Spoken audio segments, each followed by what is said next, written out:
Good early morning, everybody. It's Lorraine Alternative Homesteading on July 16, 2025, and I'm going to read just a short portion of an article, a peer-reviewed article that I located called Behavioral Confirmation of Everyday Sadism.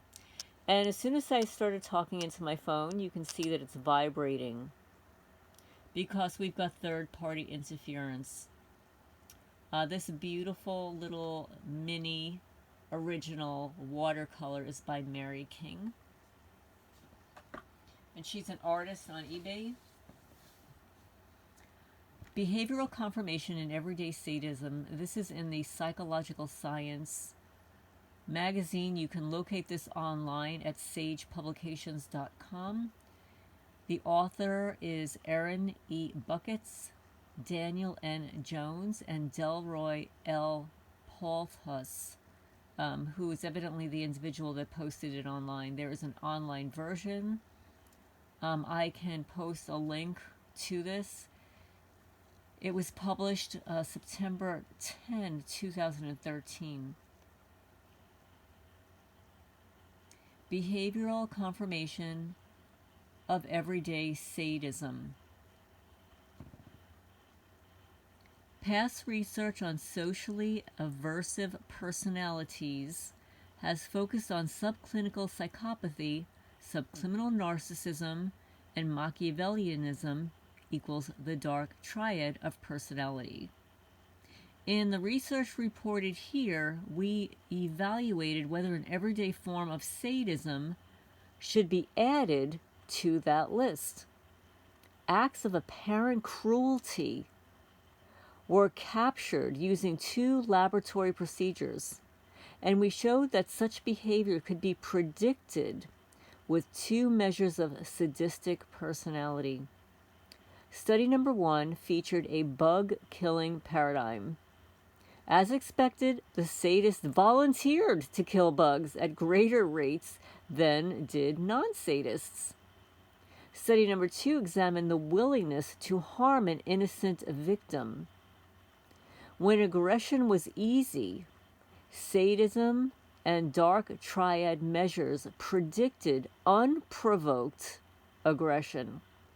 However, only sadists were willing to work for the opportunity to hurt an innocent person. And I'm going to repeat that sentence again. However, only sadists were willing to work for the opportunity to hurt an innocent person. Sound familiar? In both studies, sadism emerged as an independent predictor of behavior reflecting an appetite for cruelty. Together, these findings support the construct validity of everyday sadism and its incorporation into a new dark tetrad of personality. And this is significant, and this is what we are experiencing. So I'm going to now read more, and I'm going to read this abstract again. Past research on socially aversive personalities has focused on subclinical psychopathy, subclinical narcissism, and Machiavellianism, the dark triad of personality. In the research reported here, we evaluated whether an everyday form of sadism should be added to that list. Acts of apparent cruelty were captured using 2 laboratory procedures, and we showed that such behavior could be predicted with 2 measures of sadistic personality. Study number 1 featured a bug-killing paradigm. As expected, sadists volunteered to kill bugs at greater rates than did non-sadists, and study 2 examined the willingness to harm an innocent victim. When aggression was easy, sadism and dark triad measures predicted unprovoked aggression. However, only sadists were willing to work for the opportunity to hurt an innocent person. And in both studies, sadism emerged as an independent predictor of behavior, reflecting an appetite for cruelty. Together, these findings support the construct validity of everyday sadism and its incorporation into a new dark tetrad of personality. To see others suffer does one good. To make others suffer even more without cruelty, there is no festival. And in punishment, there is so much that is festive. This is Nietzsche in 1887. Most people experience distress after hurting an innocent person. Yet for others, cruelty affords a different emotional experience. It's pleasurable, exciting, perhaps even sexually arousing. Instead of seeking to alleviate suffering, these individuals may seek opportunities to exercise brutality and indulge their appetites for cruelty. I don't know. I've been watching a lot of those cop auditor videos, and some of these coppers, they are off the charts when it comes to cruelty. How can we reconcile these conflicting reactions to human suffering? The fact that some people crave cruelty, whereas others abhor it, points to an individual difference variable that has been largely overlooked in personality research, and that is a fact. Current conceptions of sadism rarely extend beyond those of sexual fetishes or criminal behavior.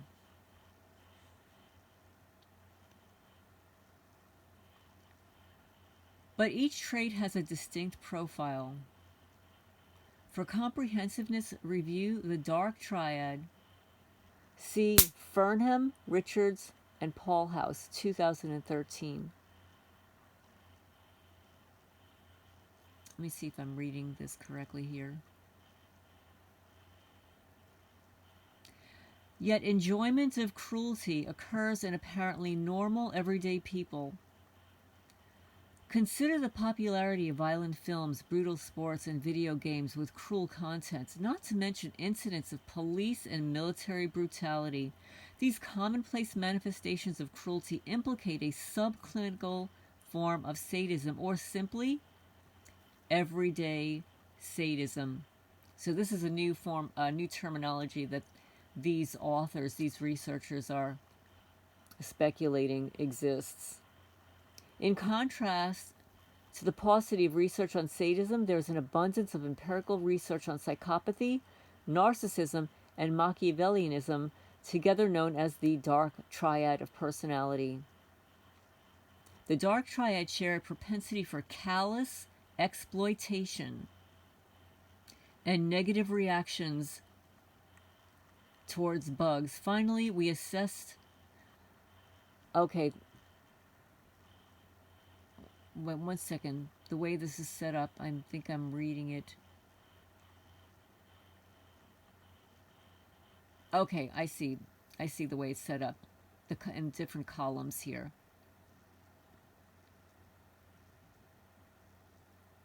One second. Two recent findings suggest that everyday sadism may well warrant membership in this cast of villains. First, Rady, Zeichner, and Siebert in 2011 found that independence of psychopathy, an implicit sadism measure, predicted unprovoked aggression in the laboratory. Second, Chabral, Van Leeuwen, Rogers, and Sijum in 2009 found that sadistic personality predicted antisocial behavior independently of its overlap with the Dark Triad. The latter author suggested that the Dark Triad should be expanded to a Dark Tetrad of personality. In sum, the existing research on everyday sadism is sparse, and it has been relegated to self-reports. The next step in advancing this literature is to link personality measures with behavior. Given the ethical limitations of studying sadism in the laboratory, our research requires some creativity to develop appropriate analogs. The overview of the present research. We aim to address two interrelated questions. First, can sadistic behavior be captured in the laboratory? And second, can measures of sadistic personality predict these behaviors beyond already established measures of the Dark Triad? These questions were addressed with two studies. Study number 1, everyday sadism and willingness to delete. I'm going to use the word delete instead of the KILL. Study number 1 was designed to link everyday sadism with an appetite for deleting. Although horrific to the average person, murder is sometimes perpetrated for sheer pleasure alone, according to Taylor 2009. And it may be especially gratifying for sadists when performed with direct physical contact. Needless to say, it's not possible to study human MURDER in the laboratory. We therefore turned to a proxy behavior for more amenable to ethical research, namely killing bugs.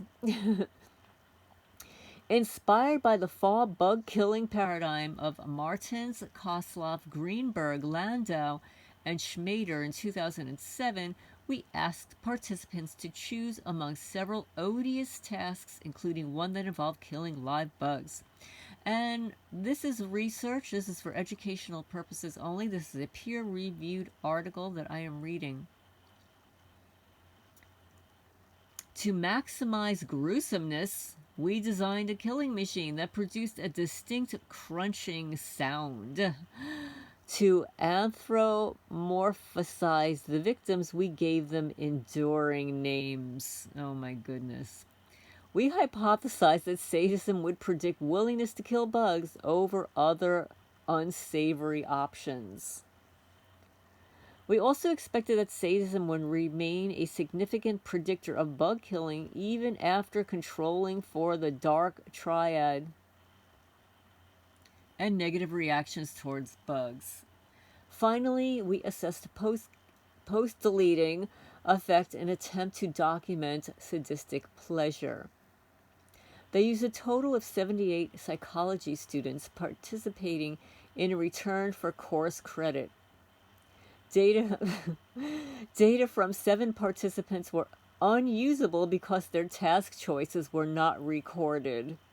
The final sample comprised 71 participants. 72.9% were female and 27.1% were male, and the mean age was 20.37 years.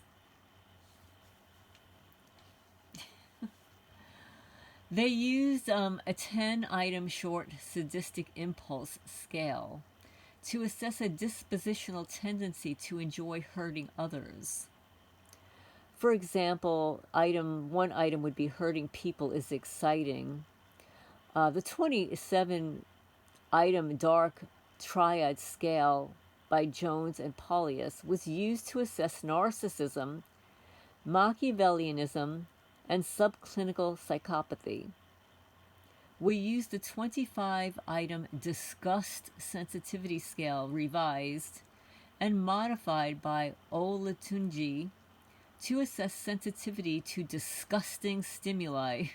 We also included a yes or no question about the fear of bugs. Are you afraid of bugs? Finally, we assessed post-task emotions with an 18-item adjective rating measure.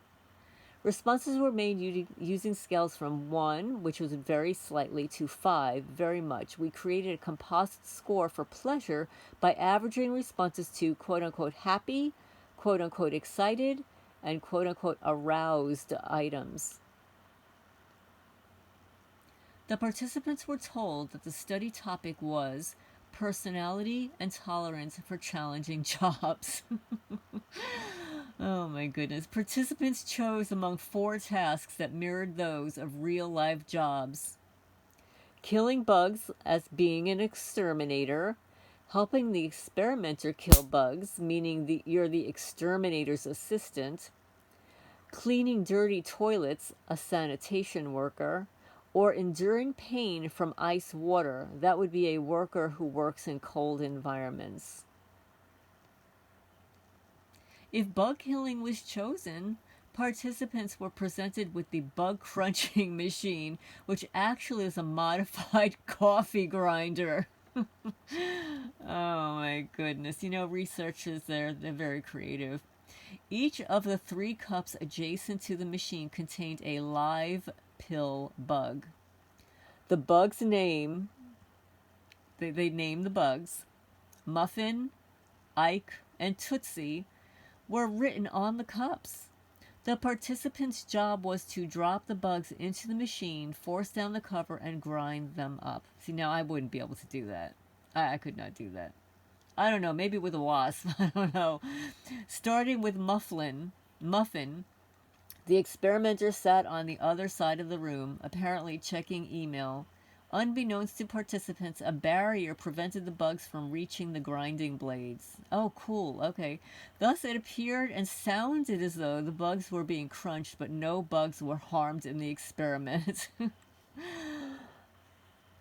Very cool, very cool. For participants who chose the role of exterminator's assistant, the procedure was identical, except let's see, where does this go? Except the participants simply handed the cups to the experimenter. Let me show you what this looks like.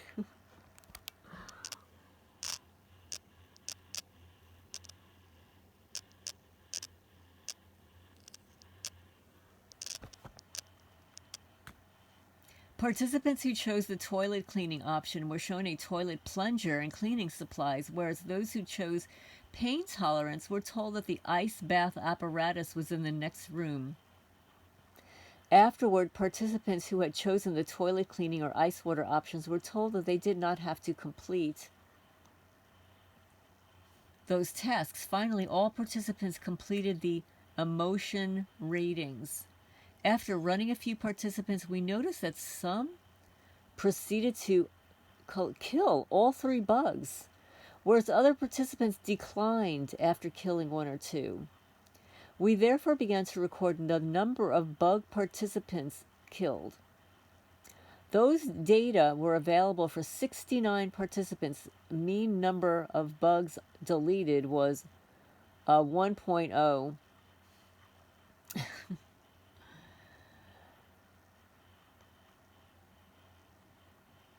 Among all the participants, 12.7% chose the pain tolerance task, 33.8% chose the toilet cleaning task, 26.8% chose to help delete the bugs, and 26.8% chose to delete the bugs.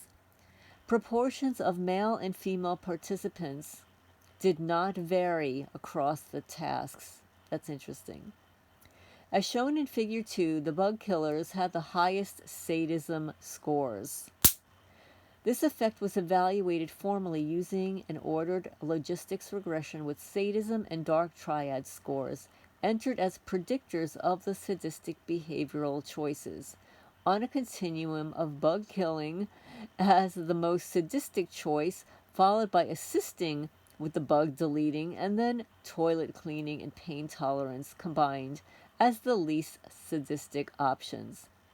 Gender and fear of bugs was entered as a control variables to ensure that the effects would not simply reflect gender differences or be obscured by irrelevant phobias. As expected, higher sadism scores were associated with greater odds of sadistic behavioral choices.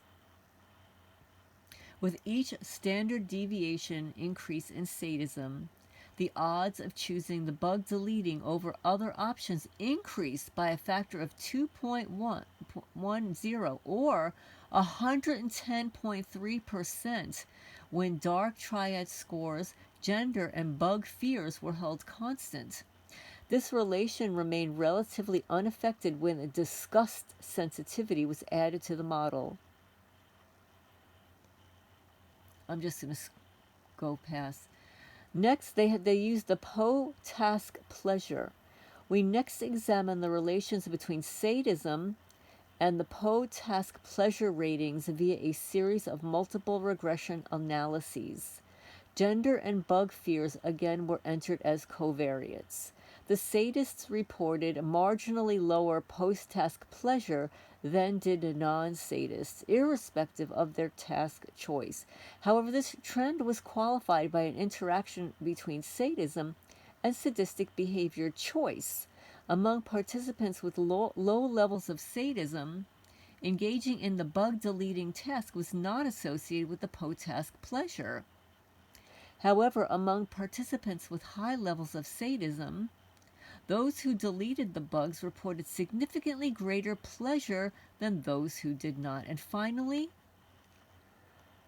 the association between the number of bugs deleted and self-reported pleasure was positive and substantial. So during the discussion in Study 1, we examined overt sadistic behavior and its personality predictors. As expected, higher sadistic personality scores were associated with greater preference for bug deleting over tasks. The visceral experience of personally deleting the bugs was the most appealing choice for sadists. This association was independent of sadism's overlapping with the Dark Triad, which confirms that sadism adds a unique variance to the prediction of this concrete behavior.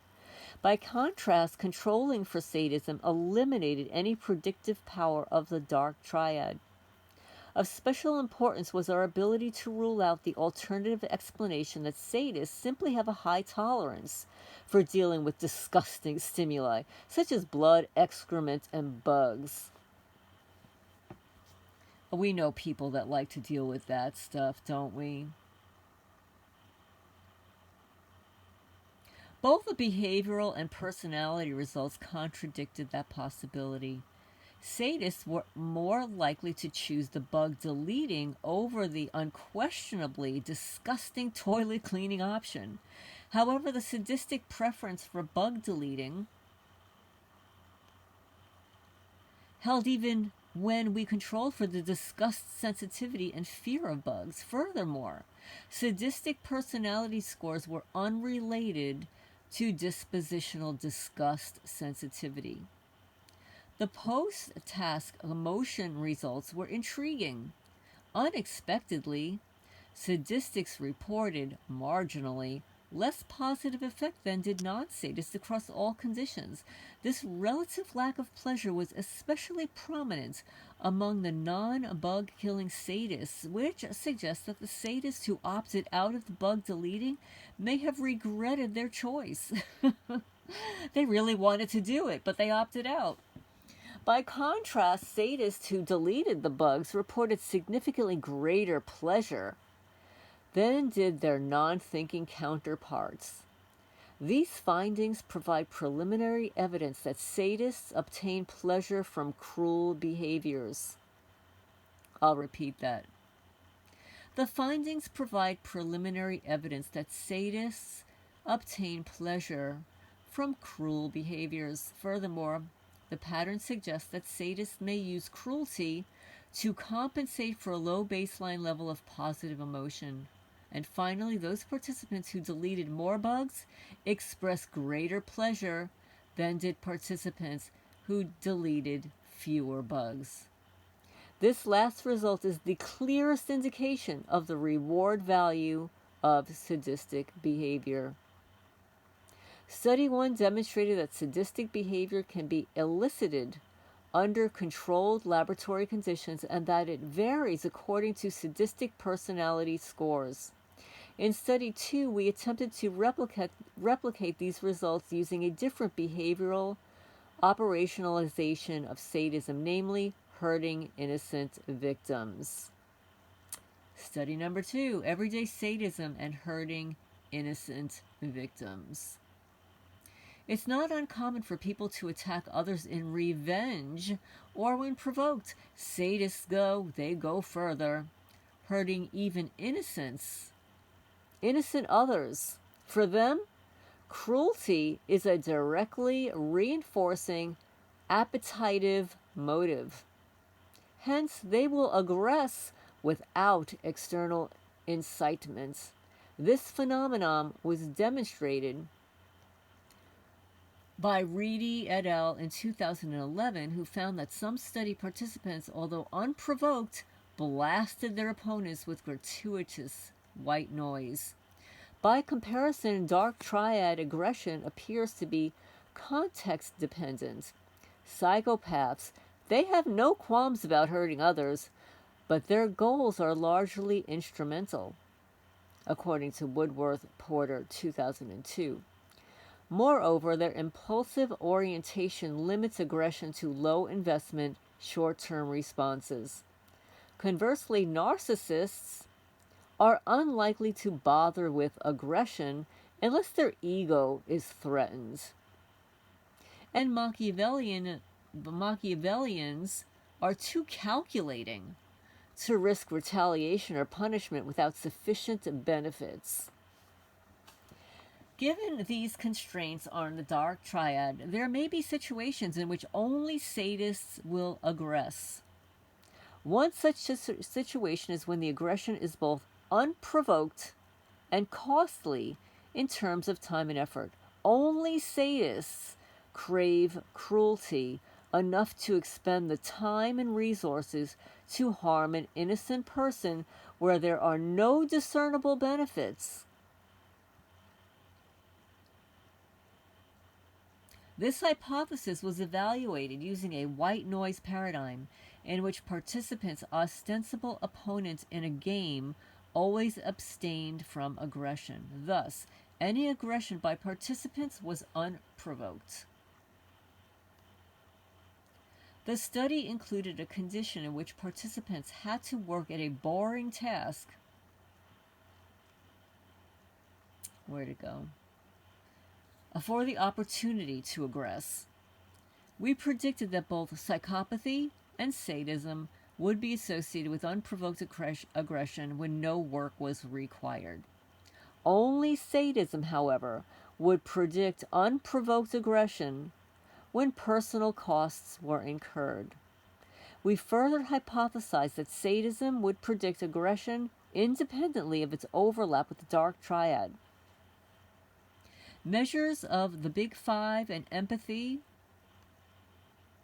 were included for comparison. So then they go on to the method here, the procedure. The participants completed a computer game against an opponent who was allegedly a same-sex student seated in another room.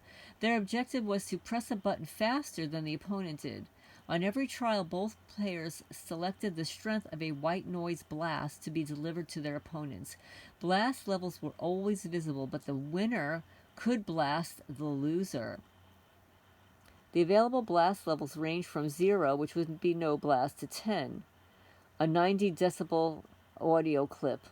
Blast duration was determined in real time via a blast delivery button on the keyboard. Oh, this sounds like what the criminals do, right? When they're blasting you while you're sleeping. This is like the perfect study, guys. Blast levels were always visible, but the winner could blast the loser. Okay, we did that already. The opponent always chose a blast level of 0. No punishment. Hence, the participants had no justification for retaliating. Then participants completed a practice trial with the experimenter before the test trials began. The existence of the ostensible opponent was confirmed via an audio feed that was ostensibly from the opponent's room. All participants won 6 of 8 trials, with the 1st and 5th selected as the losing trials. In the no-work condition, participants were able to punish their opponents immediately after winning the trial. Those in the work condition had to complete a boring letter-counting task on every winning trial in which they wanted to punish their opponents. The letter counting task was easy. Participants were given an unlimited time limit and number of attempts, but tedious and monotonous. The task materials consisted of 2 to 3 paragraphs of lorem ipsum nonsense text. Participants were counted the number of times the particular letter appeared in the text, which is a different letter was selected each time. We used nonsense text to increase task complexity and ensure that the context was, where's the next page? Neutral and balanced. Participants could change their mind and skip the blast of delivery if they wished. Preliminary analysis. Tables S1 and S3. Descriptive statistics and correlations. The sadistic personality was again moderately and positively associated with psychopathy and Machiavellianism. Sadism was also negatively associated with perspective taking, empathic concern, and consciousness. Excuse me.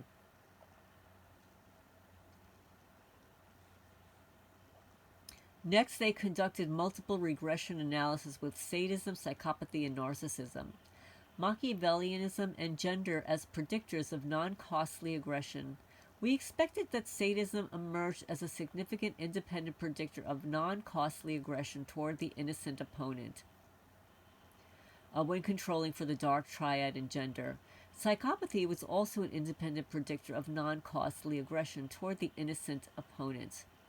Narcissism, Machiavellianism, and gender did not reach any significance. Let me scroll down to the discussion here. Okay. Using a white noise aggression paradigm, we found that sadists, psychopaths, narcissists, and those low in empathy and perspective taking aggressed against an innocent person when aggression was easy. Of those with dark personalities, however, only sadists increased the intensity of their attack once they realized that the innocent person would not fight back. Sadists were also the only dark personalities willing to work, meaning that they would expend the time and energy to hurt an innocent person. I'll repeat that. Sadists were the only dark personalities willing to work, expending the time and energy to hurt an innocent person. Together, these results suggest that sadists possess an intrinsic appetite, motivation to inflict suffering on innocent others. That is a motivation that is absent in other dark personalities. Inflicting suffering on the weak is so rewarding for sadists that they will aggress even at a personal cost.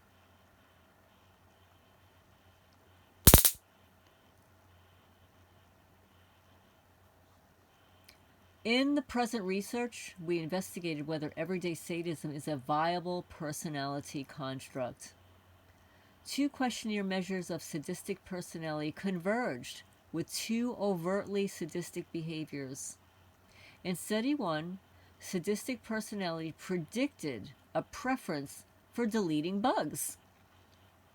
In study 2, sadistic personalities were willing to hurt innocent others and, importantly, to incur personal costs for the opportunity.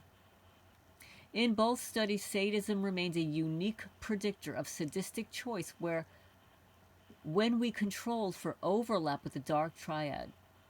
These findings support the call to incorporate sadism into the new Dark Tetrad of personality. Our results advance the literature on sadism by showing that A, it can be studied in a laboratory setting, and B, the short sadistic impulse scale and the varieties of sadistic tendencies are valid measures of sadistic personality. To our knowledge, there's no prior behavioral evidence for the validity of these measures. Admittedly, the enjoyment of deleting bugs may not extend to the enjoyment of hurting human beings. However, the same sadistic personalities went out of their way to hurt human victims in study 2. By contrast, participants with low sadism scores would rather endure the pain of ice water than hurt another living entity. In conclusion, our findings provide a glimpse into sadism in everyday life. We hope this research will persuade readers to construe sadism as something more than a sexual disorder to be studied in hardened criminals. The phenomenon goes well beyond the efforts of anger and callous narcissistic entitlement. Let's see. Its self-sustaining quality makes sadism more morally disturbing and perhaps more dangerous than antisociality tied to intrinsic contingencies. For the phenomenon of sadism to be fully addressed, its everyday nature and surprising commonness need to be acknowledged. So, let's see. I found this was really interesting here in this research. I actually haven't seen this in a research paper. They actually wrote here declaration of conflicting interests. The authors declared that they had no conflicts of interest with respect to their authorship or the publication of this article. And this article, once again, let me scroll up and read the title to you guys. Behavioral Confirmation of Everyday Sadism. 2013 Psychological Science. This paper was uploaded to academia. This is academia.edu. You can subscribe to academia.edu. This is academia.edu/506-44294/behavioral confirmation of everyday sadism ? Email _work _card =abstract -read -more. And the publisher is Sage Publications, and I'll show you here so that you can research it for yourself.